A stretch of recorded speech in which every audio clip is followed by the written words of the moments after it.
Your Russian is getting better. So is your acting. Come on, what is it? I bring news from America. I heard from your friends. They're bringing you money to Alaska. When? Today, I hope. If my pilot gets the money, he will bring it to me in his plane tomorrow. Then you can hitch a ride with him back to your country. I get rich, and you're a free man. Sound too good to be true, yes? It does. This pilot you found, you sure you can trust him? His name is Yuri Ismailov. He's a smuggler. Supplies American goods to some of us guards here, including me on lucky occasions. Cigarettes, peanut butter, playboys. The best America has to offer. Right, so he's a criminal. Of course. Who else do you want to do this job? Gandhi? You're worried about your woman, is that it? I can see why you like her, American. When I talk to her, I can tell by voice that she's very pretty. Feisty, too. I like that. Shame we won't meet. You promised me that she would be safe. And she will be. Let me handle Yuri. You have more important things to worry about. Remember, you miss that plane tomorrow. I am still rich. And you're still stuck in Kamchatka. So whatever it is you're planning, American, let's get to it, yes? Stranger danger, talking stranger things. Together, forever, we're loving stranger things. It's Stranger Things Forever. Rewatching season 4 from the start to the finish. It's Stranger Things Forever. Every podcast we do will cover just 10 minutes. Stranger danger everywhere. I hope that you people still care. It's time for me to do it. Let's get to it. Come on, everyone.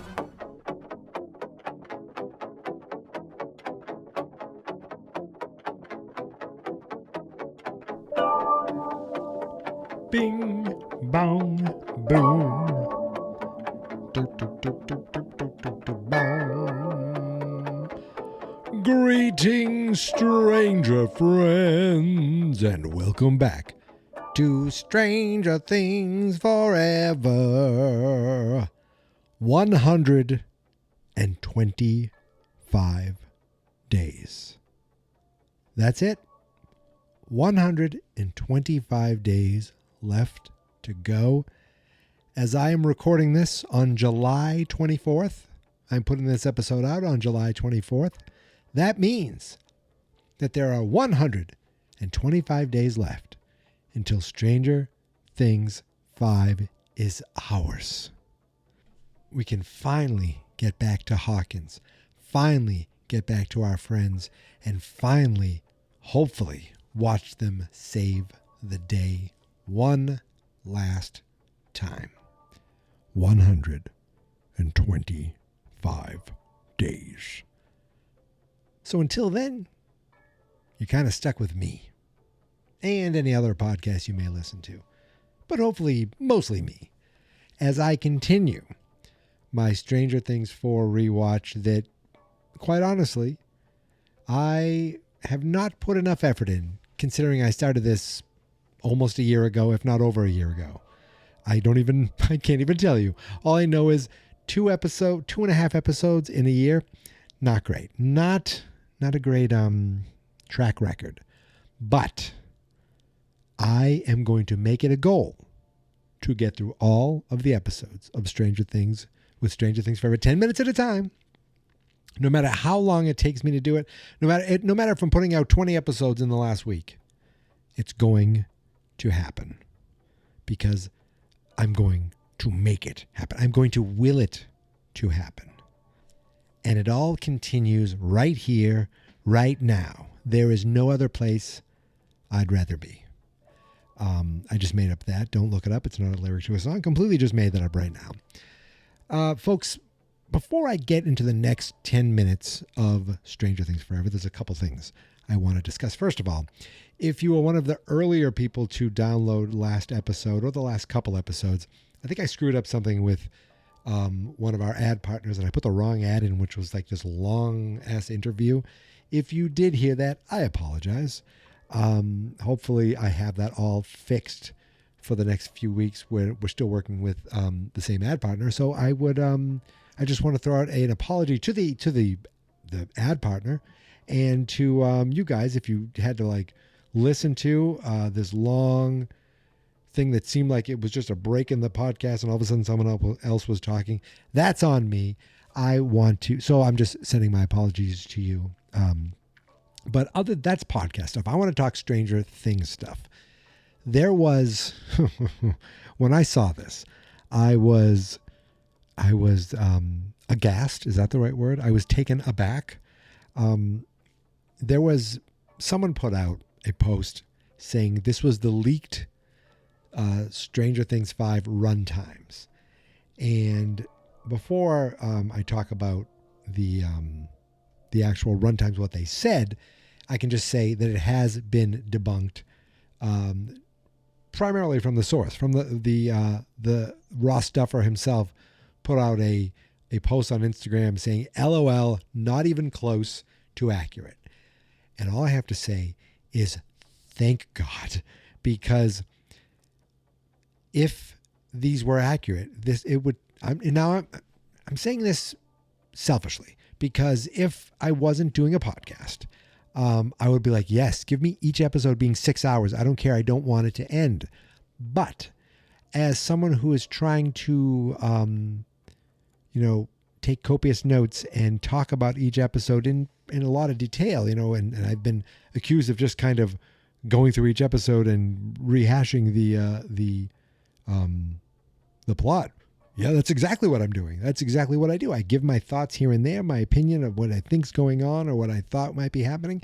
But yeah, I pretty much just relive the episode in a new audio format with my voice doing all the narration.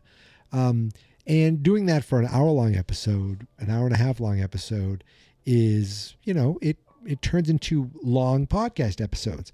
Well, here's what the quote-unquote runtimes were going to be, or at least according to this thankfully debunked rumor or leak that wasn't real. Because I think, was it Maya Hawke that said it's like 8 movies, but then Finn Wolfhard said, well, they're not all like movie length, but they're all, fairly long. They're all longer, I guess. I don't know. But episode 1, the shortest episode on this list was 2 hours and 5 minutes. So there was The Crawl, they have listed as 2:10. The Vanishing of Holly Wheeler. See, is that even the title? Is that officially the title? The Vanishing of Holly Wheeler. Now, again, guys, you think as a podcast I would know these things, or I should know these things and be telling you these things. But I'm kind of figuring out, I'm asking myself. And right now that's annoying. Right now, the episode 2 on Wikipedia still says TBA. Now, wasn't it The Vanishing of blank blank? So we didn't say who it was. So this thing's now saying Holly Wheeler. That annoys me in itself. I don't want to be like spoiled on anything that we're not delivered officially. We're given a trailer. We're giving episode titles. That's fine. Okay. Like, especially if I wasn't doing a podcast, I'd want to know even less. But this stuff is fine. It doesn't tell you anything. But the fact that this episode on Wikipedia says TBA, but here on this friggin' leak says The Vanishing of Holly Wheeler, annoys me that they even, maybe that part's true though. I don't want to know that. But that's 2 hours and 25 minutes. It said The Turnbow Trap 205, Sorcerer 205, Shock Jock 215. That's got to be with all the radio stuff that we saw in the trailer. Escape from Kamazats 230, The Bridge 240, and The Right Side Up 300. 3 hours. I wouldn't be surprised if The Right Side Up on New Year's Eve is that long. I wouldn't be surprised if it's close to that long. But, either way, not even close. Ross Duffer said it. So why did I talk about this? Because I'm just grateful.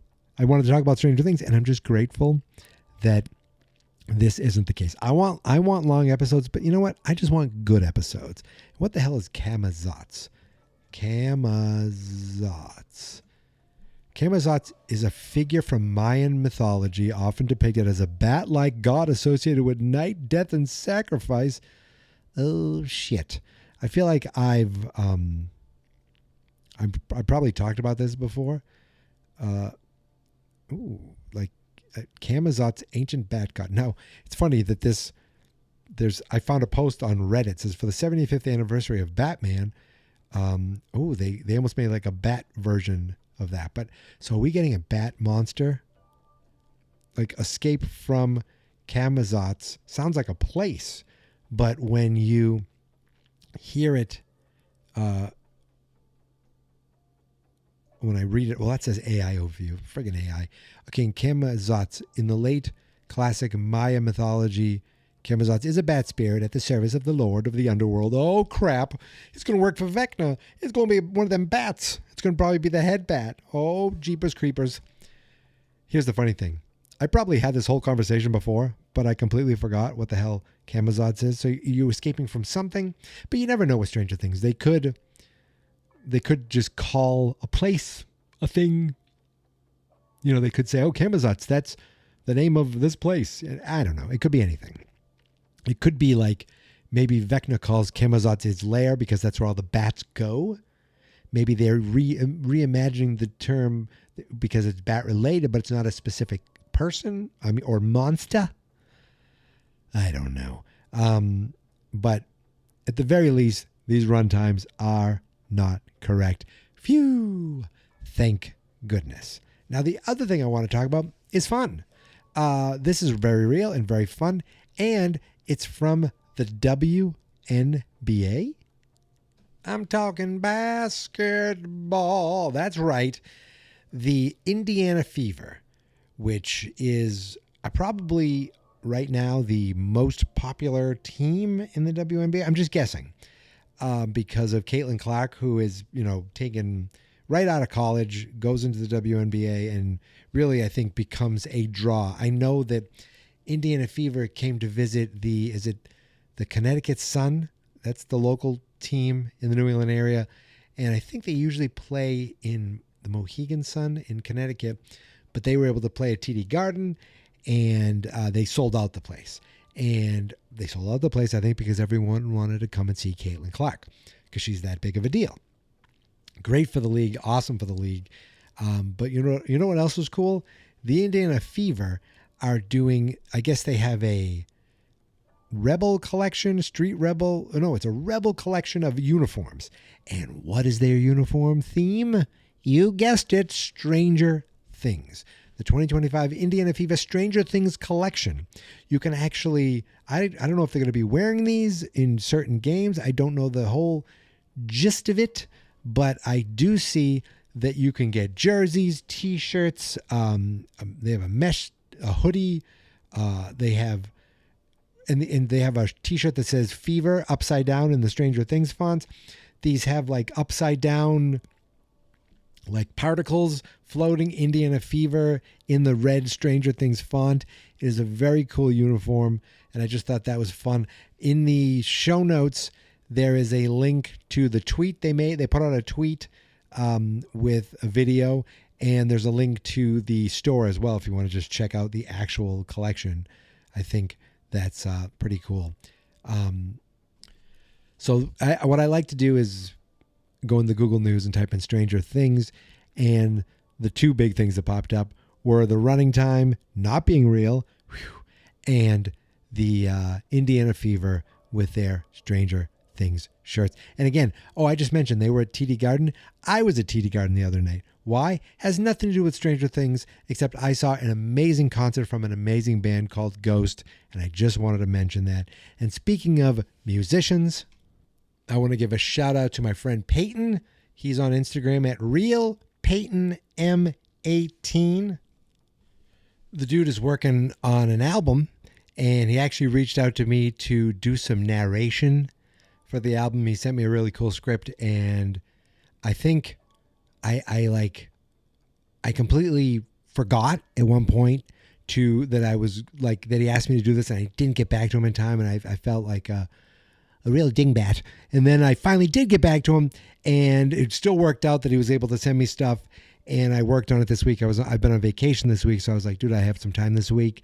So I tried to, have a real dramatic voice and read these things, and I think they came out pretty good. He seemed to be pretty happy with them.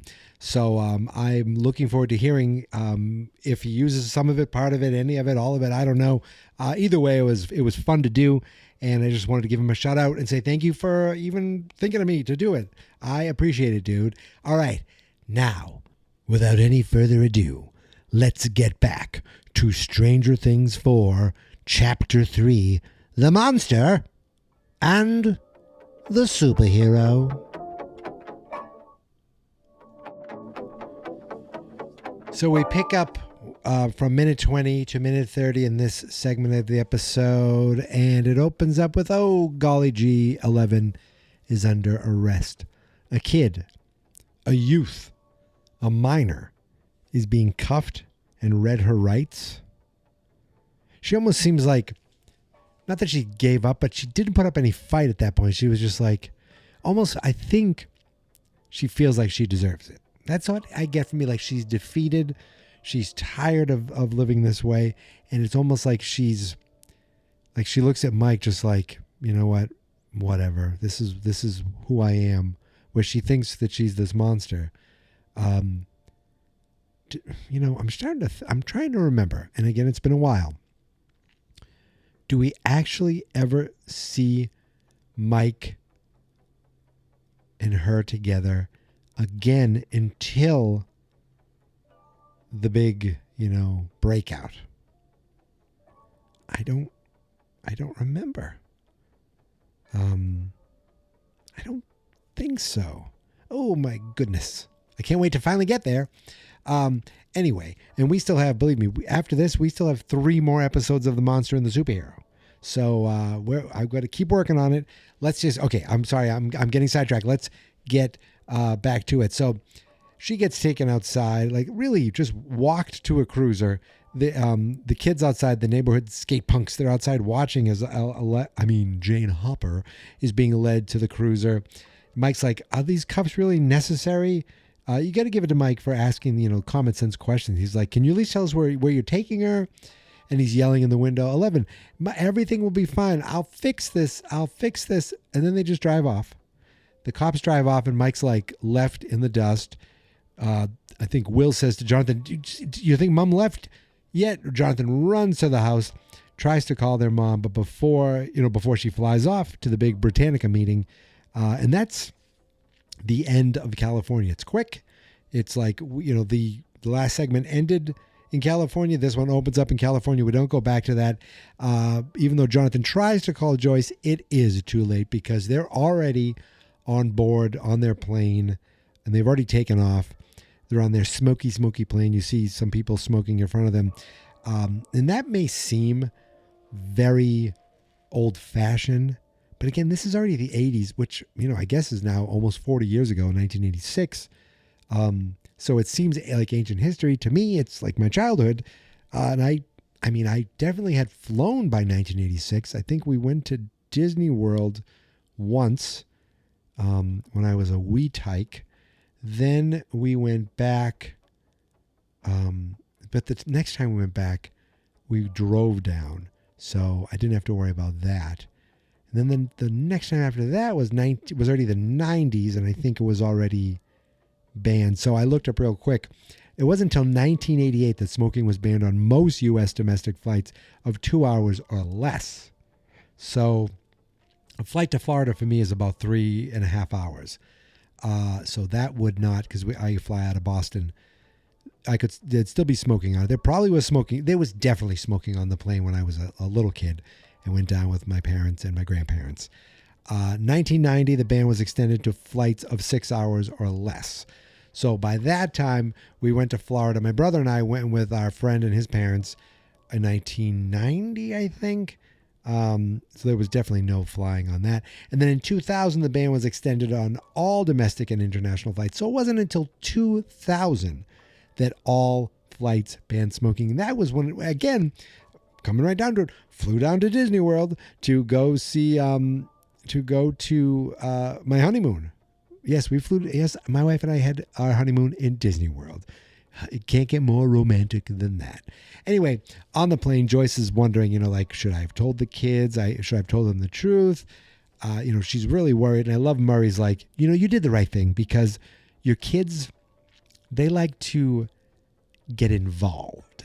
And I love that. And he made some funny jokes about, oh, don't worry. They're just going to party. They'll party, they'll drink, they'll smoke. They're just normal kid stuff. That's fine. They're better off there. But I also love that he's reading a karate magazine. He's really studying his karate, which does come into play. We see the plane fly away. So at first, I think they're on the runway, but we now see that they are well on their way as they're traveling through the clouds. I can't even say that. This is my second time editing and recording myself saying traveling through the clouds. And we travel through the clouds as well. I had to say it really slow there and really enunciate. And we end up in, hey, look, it's Russia. There's prisoners working on the railroad, whether they like it or not. Prisoners working on the railroad, otherwise they might get shot. And there's our boy, Jimmy Hop, the Hop Man, the Hopper. The man, Chief Hopper. Well, he's not chief anymore, but he's still Hopper, and he seems to be doing, looks okay, but he is vigorously working on the railroad with a bunch of the other prisoners. And this guard comes up. We recognize him as Enzo. He's the guy who sent Joyce that message over the phone.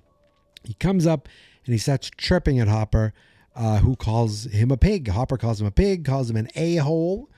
So Enzo grabs him and takes him behind the shed to seemingly beat the dirmo out of him. Dirmo.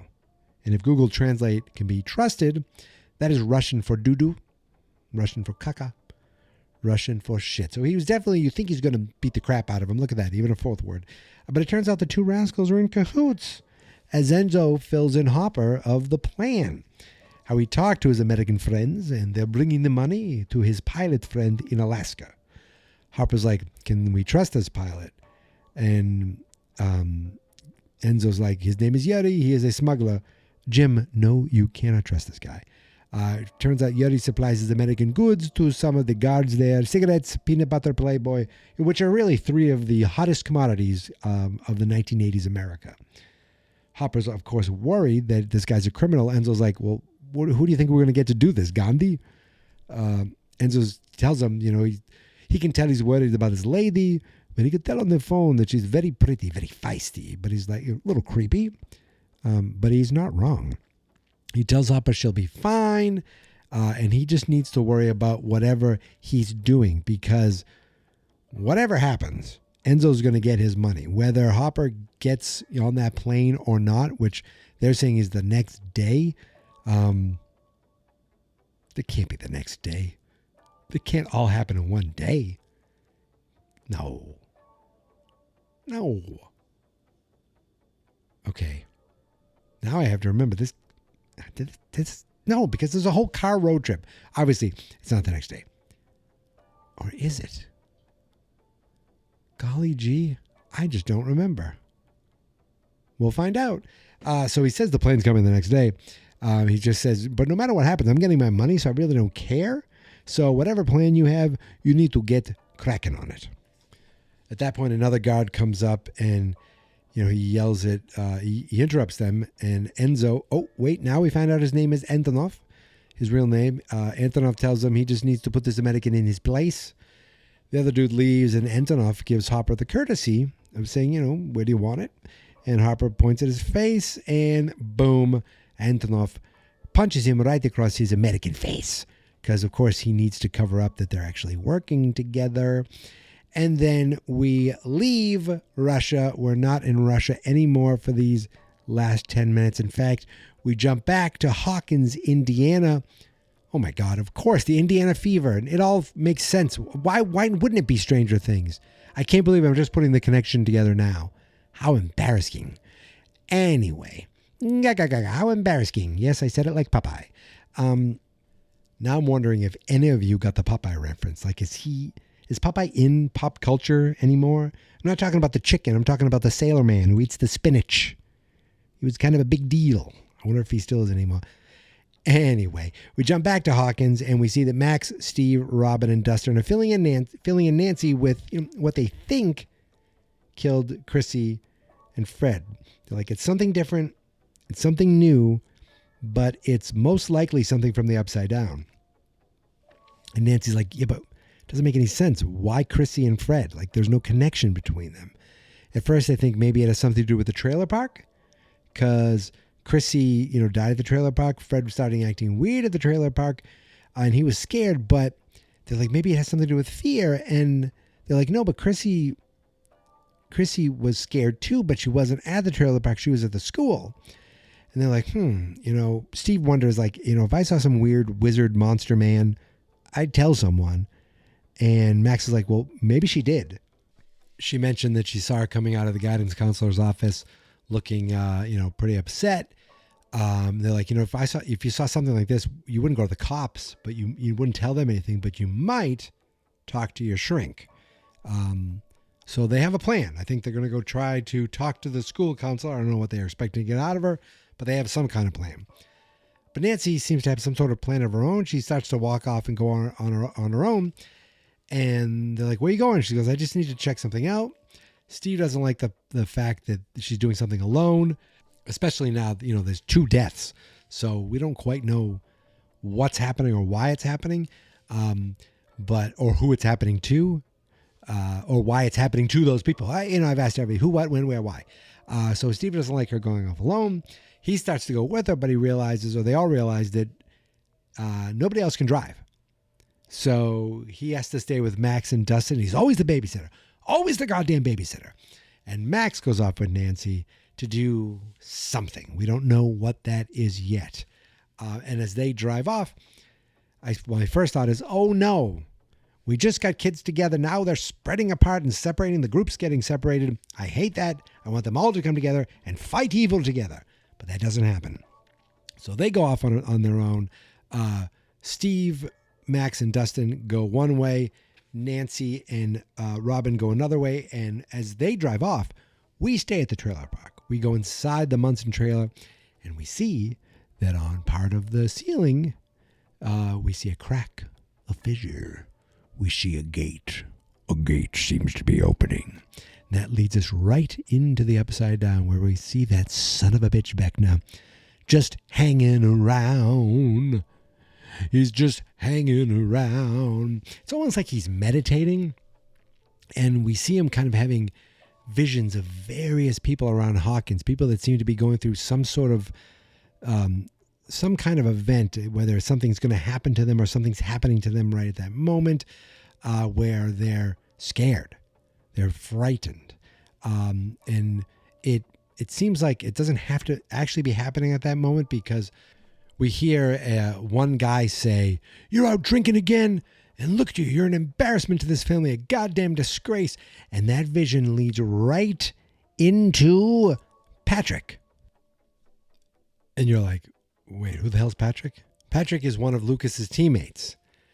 He's in the back of the car. He's the group. They were going off looking for Eddie. He's in the car with Lucas, Jason, and that other guy. I don't know. I do not know the other guy's name. Patrick seems to have a headache.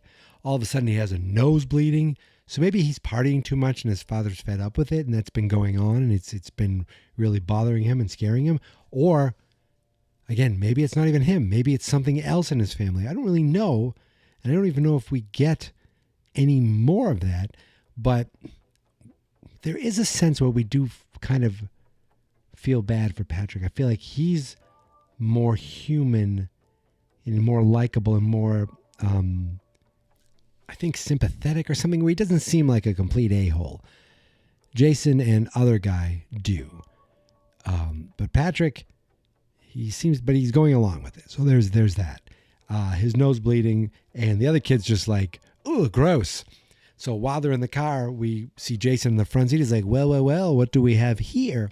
As they pull up to a house with a few kids playing in a garage, hence the term garage band. Yes, it's an actual thing. Growing up as a little kid, 2 houses down, there were the Truesdale brothers, and they were already in their See, I would think they were in their 30s, but they were probably like 17 when I was a little kid. And they had the drum set, and they would play right out of their garage. I remember sometimes just going and sitting on that driveway and watching them and just being fascinated by that. I myself have done a little garage band jamming with one guy, Mike, who had the drum set at his house. But he played the bass. We'd go into his garage, play a couple songs. It wasn't great because I'm not that great. I only know a few songs. I only knew songs. There was a guy, Jonathan, who was way better at guitar than me. I feel like I could sing a little. I remember one time I jumped on the drums for a few minutes just to do that. But it was, whatever it was always fun to do. And I did it in my own garage. I would bring my amp into my own garage because, you know what? And sometimes even today I'll go into our garage and just sing. The echo, the acoustics are awesome. And they're awesome not only for me and my band or my guitar, they're awesome for Corroded Coffin. Yes, that's the band. It's Eddie's band, of course, minus Eddie. And one of the dudes playing the bass doesn't look like he's really playing the bass. The kid playing the drums kind of looks like he's playing. The kid playing the bass just looks like he's holding the bass and hitting the one note. But he's wearing a sweet Number the Beast shirt that I have myself, of Number the Beast of my all-time favorite band, Iron Maiden. And so while they're playing, they notice that a few guys, in their Letterman jackets are walking up. It's Jason, Lucas, Patrick, and the other guy. They're all walking to the driveway, and the drummer, I don't know the drummer's name, I'm sorry. He's like, hey, guys, you're a little early. The show's not till next week. And they said, we're looking for Eddie Munson. He's in this band, if that's what you want to call it. Ooh, Jason, you prick. And the drummer's like, why do you care? Jason said, that's our business. Then the kid looks right over Jason's shoulder, and he's like, Lucas? What are you doing with these douchebags? And then, oh, that's it. We've reached the limit. We've reached the 30-minute mark. And you know the rules, we can't go past that. So we're going to have to wait till next time to see what happens next. I don't think it's something good for those kids in the band. Because that Jason, he's a dink face. I'm just going to say it. I apologize. I didn't want to get that harsh, but he is a dink face. But this 10 minutes, a lot happens. And we kind of jump to almost all the places we need to go. I mean, we literally start in California, where 11 gets arrested. Jump to the airplane where we see Joyce and Murray flying off. Where are they going? They're going to Alaska because Alaska is right next to Russia. And that's where we go next, where we see Hopper and Enzo, who's actually Antonov. And they have a plan in place. And then we jump back to Hawkins, where we see some of our stranger friends. And they think maybe they have an idea. Maybe they should go talk to the guidance counselor. So they split off, though, because the girls, or some of the girls, Robin and Nancy, are going to go do something else. And they're heading to the guidance counselor, Max, Dustin, and Steve.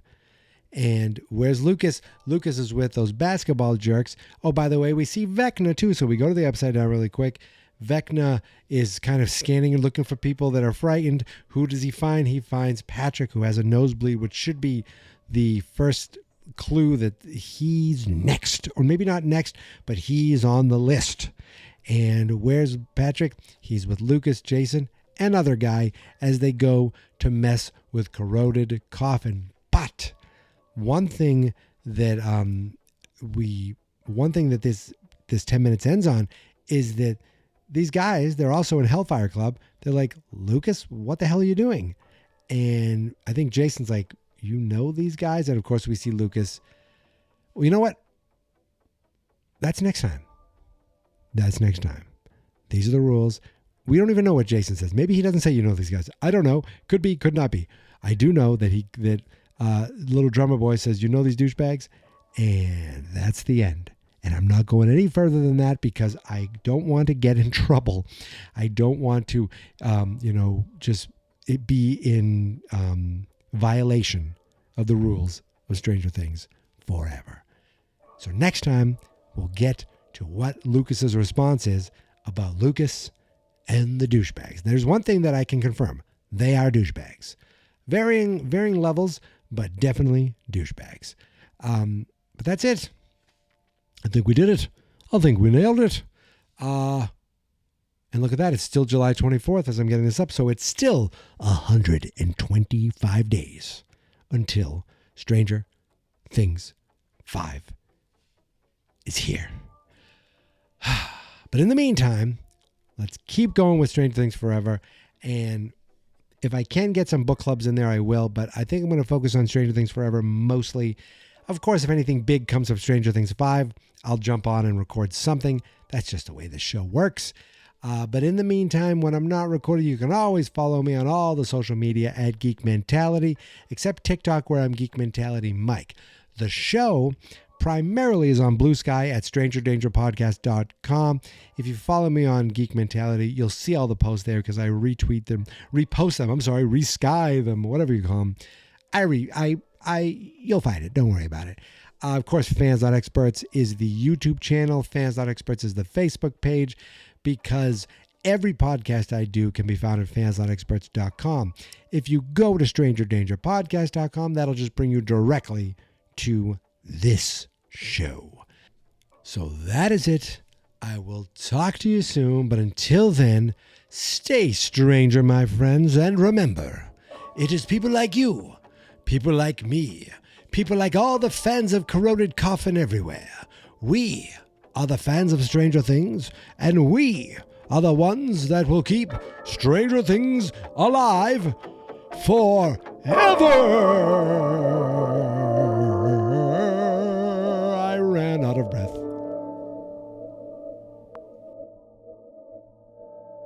Fans not experts.